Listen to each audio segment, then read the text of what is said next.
Welcome to Fix SLP, the podcast shaking up the field of speech-language pathology. We're calling out the barriers that hold clinicians back, fixing broken systems that limit our care, and giving the power of our profession back to the people who live it every day. This is where fearless clinicians come together. It's time to change the field with our voices, leadership, and advocacy leading the way. So let's fix SLP. Hey, fixers.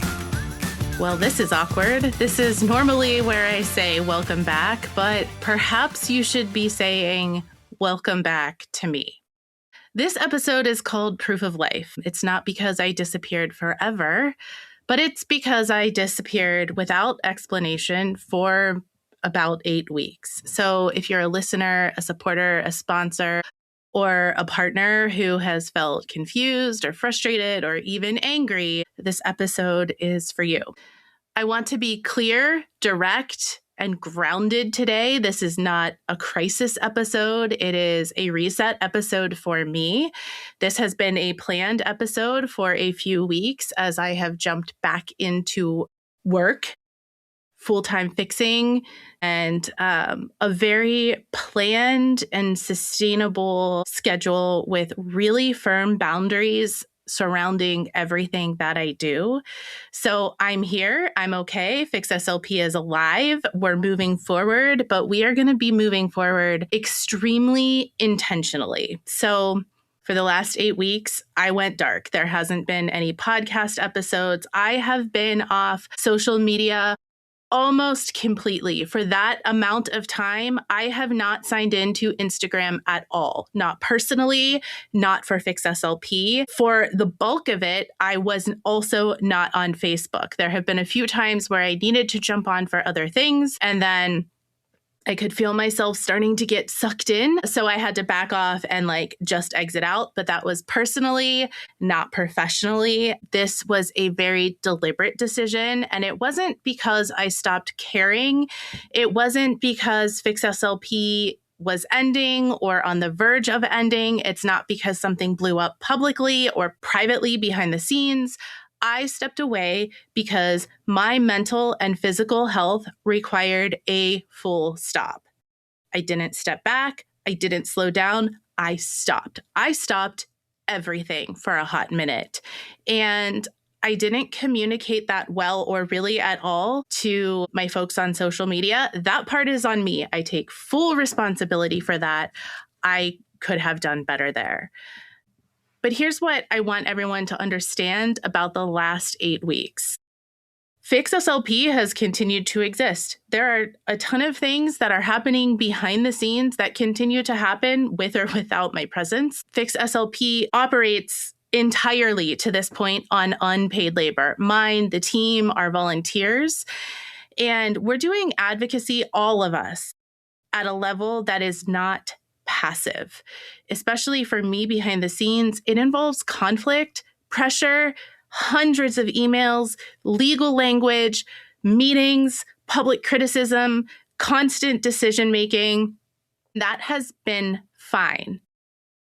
However, I never set out for Fix SLP to be all of those things.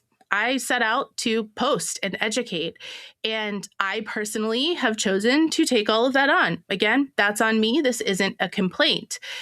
But as those things were happening, I was scrambling to set up systems to sustain this movement that weren't necessarily sustainable. I hope that makes sense. That what we were doing was going to end in me crashing out. And that's exactly what happened.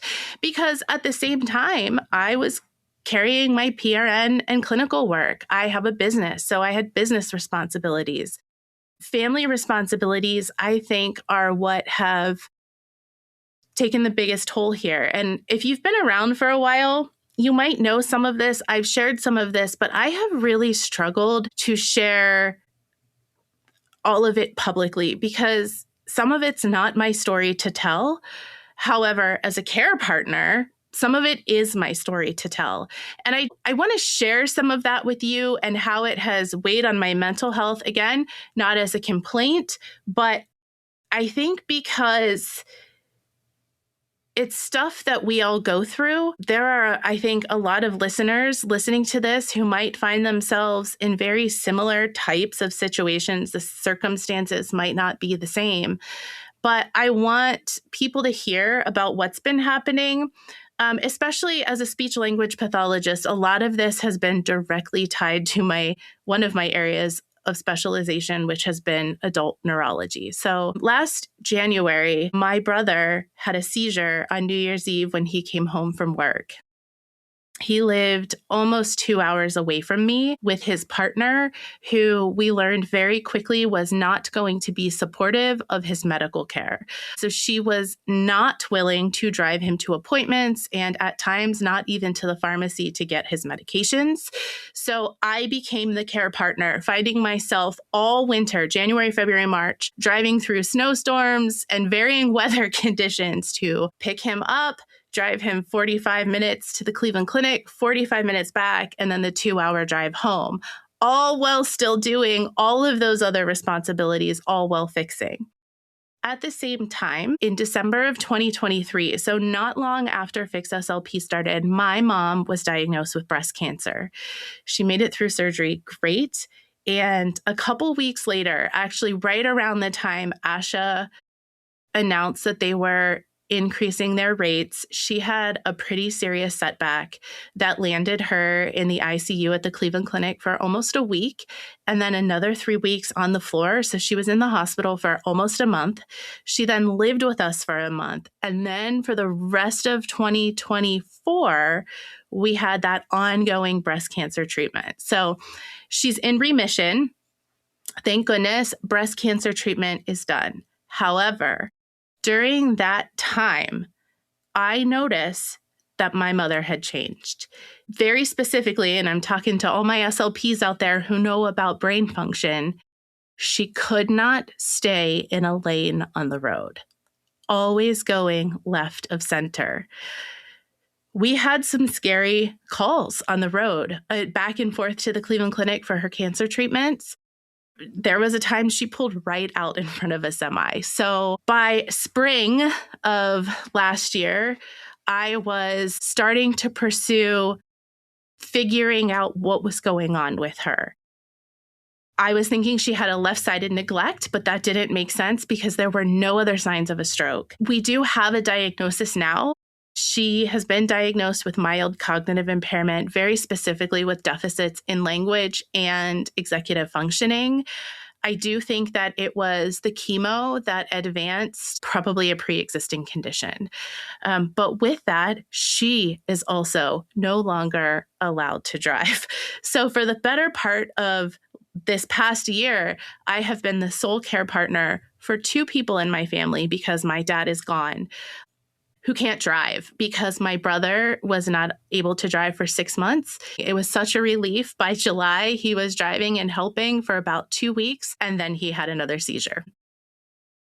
It got really tough. And again, these aren't my stories to tell about what they've been going through because they have their own journeys. But as a daughter and a sister who loves her family very much, it has been very difficult for me to draw boundaries with my family.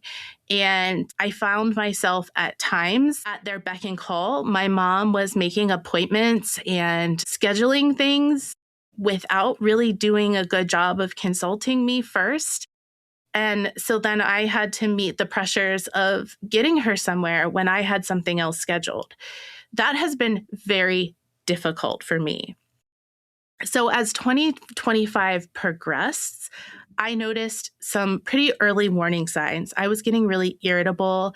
I ended up with some cognitive overload, and I started to dread the things I usually care deeply about, namely Fix SLP, because I love doing this.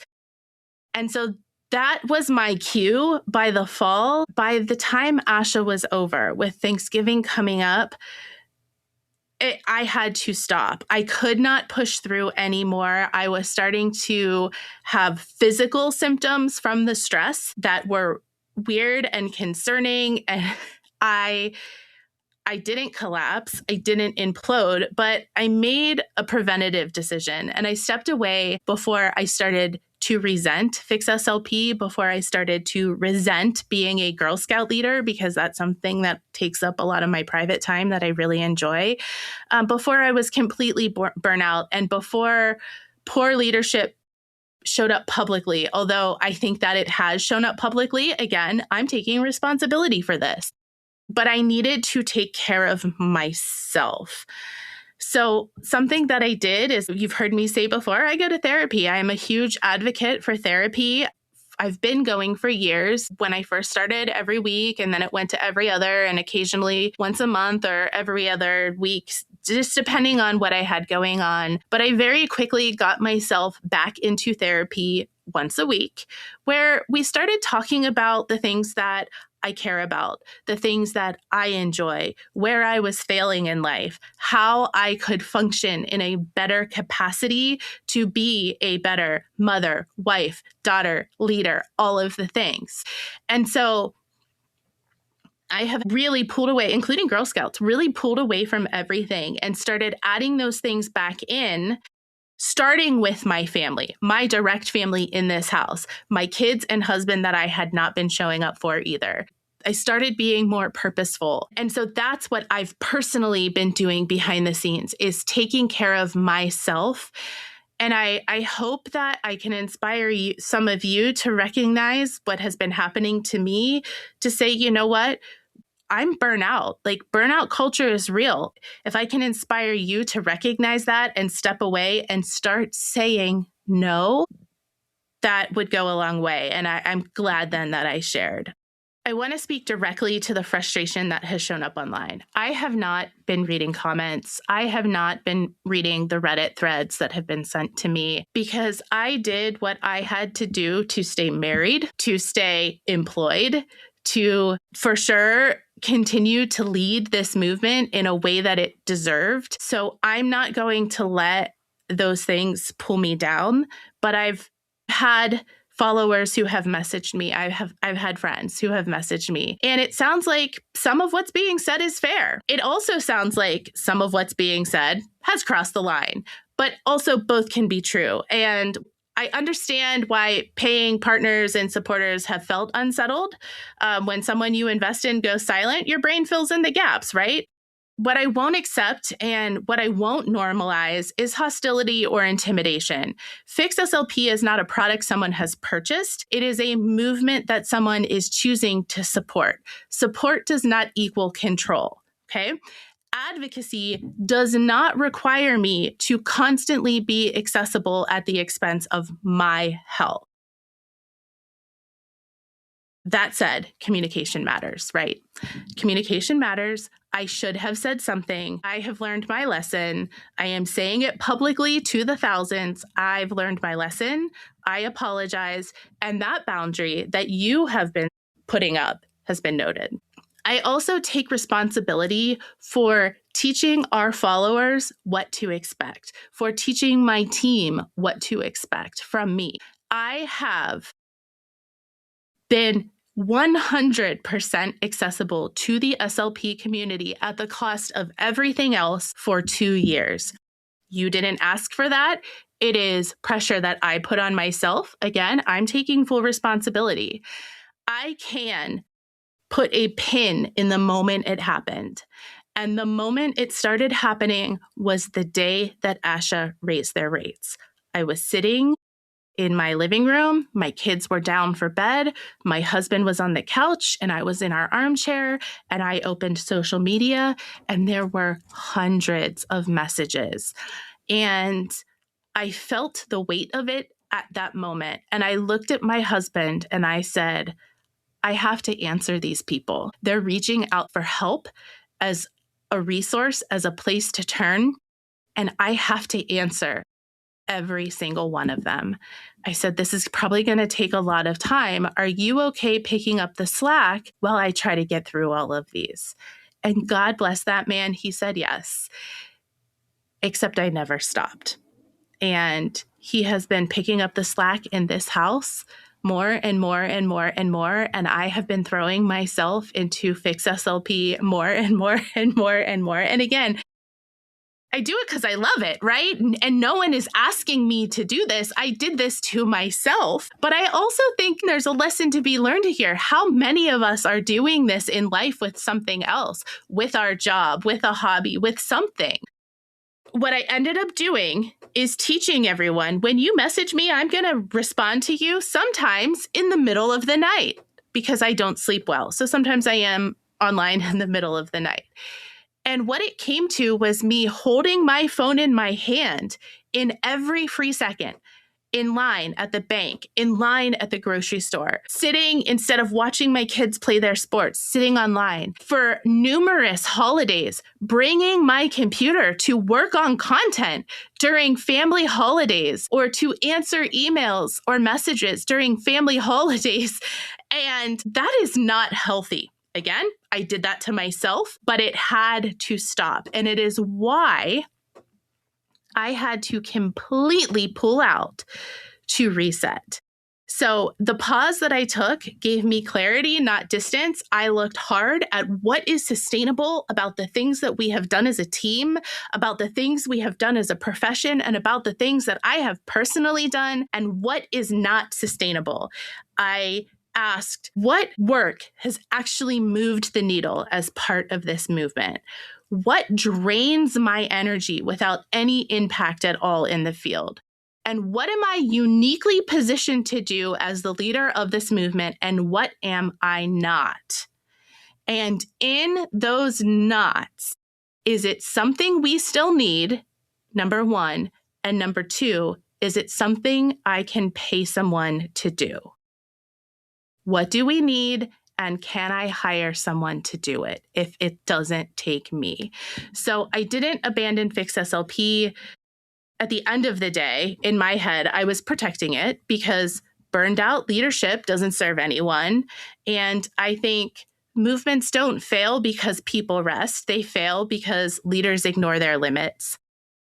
So here's what's next. Here's what's coming. For the foreseeable future, next month or so, there might be fewer episodes. We already have some clear seasons. However, I may start to plan some breaks that we will communicate in advance unless there is an emergency. And part of that is going to be me doing some front end work. Most people don't know this, but the way that we were working behind the scenes is that we would come up with a podcast episode and like a content theme the week of recording, sometimes hours before recording. We would record the podcast typically on a Thursday or Friday. I would spend hours Friday or through my weekend editing the podcast to get it out on a Tuesday. Our content coordinator would listen to the episode when it came out and start making content on her lunch, and then continue to make the content through the week. Y'all can say that is not sustainable. So we need to work to get some episodes in the can so we can be scheduling things, so things can be ready to go. And this is important too, because if someone on the team goes down, we are still working, right? There's still things to put out. There is a safety net because we didn't have a safety net. And I burnt out, and it was hard for me to have the team move forward without me. And one of those things is also we didn't have standard operating procedures for who did what happens if X, Y, or Z happens. So something that I've also been working on for behind the scenes is developing standard operating procedures. So each role has its own description with how we operate, which any business has. They just weren't developed at the beginning of this because we didn't start out with the intention of being where we stand today. So advocacy will remain the core mission. State level work, employer education, policy pressure where it matters. I will probably be putting something out there to see what topics you, as the followers and listeners, are most interested in us taking on, because we cannot do everything. I personally cannot do everything. We need to have one or two things that we focus on very, very, very, very specifically. And anything outside of that, we can't touch it. If there are other SLPs who want to take those on and we come along beside them to support them and help them, yes, let's do that. But we've been saying this, Fix SLP can't do it all. Like this time, we really won't. And we will probably in some way announce like what those very specific things are. Also, what we won't be is a 24/7 content machine. We put out a ton of content. It takes a lot of time to make content. 1, 2, 3 posts a week is probably what you can expect as we get back into the rhythm of putting out and addressing the things that we need to say. As part of that for myself, I am going to have very set hours during the week where I work. I don't know yet if that's 10 hours or 15 hours, but it will no longer be me working Fix SLP as a full-time job plus everything else. It is going to fit within the scope of my week. And if it gets done, it gets done. And if it doesn't, it moves on to the next week. So as projects are happening, if I'm working with people, there will be some clear transparency about who's doing what with clear boundaries and honest timelines. And, if it doesn't fit into the hours that we set, we have to keep moving, because if we keep doing this on a volunteer basis or for very little money, we have to treat it like that. I would love for this to be a full-time job for multiple people. We just aren't there yet. And so the mission isn't going to change. Our values aren't going to change. And I'm not going to exploit myself or volunteers for optics. We're going to move forward with the same foundation, just much clearer boundaries. And this has been set in other parts of my life too. Boundaries with my family, as in my mom and my brother and the caretaking piece. I'm going to stay in therapy for the foreseeable future once a week for some accountability to make sure that I am sticking to what my plan is and taking care of myself, because I can't be physically getting sick all of the time because that puts me behind. So taking care of myself, being here for my kids and my husband, and building everything around that, I think, is the most important. So this episode is not an apology tour. Again, it's proof of life, proof that I am still here, proof that Fix SLP is still standing, proof that leadership can look like rest, recalibration, and return, but also with the admittance that there should probably be some communication with that. So if you're still here, thank you. If you needed this explanation, I hear that.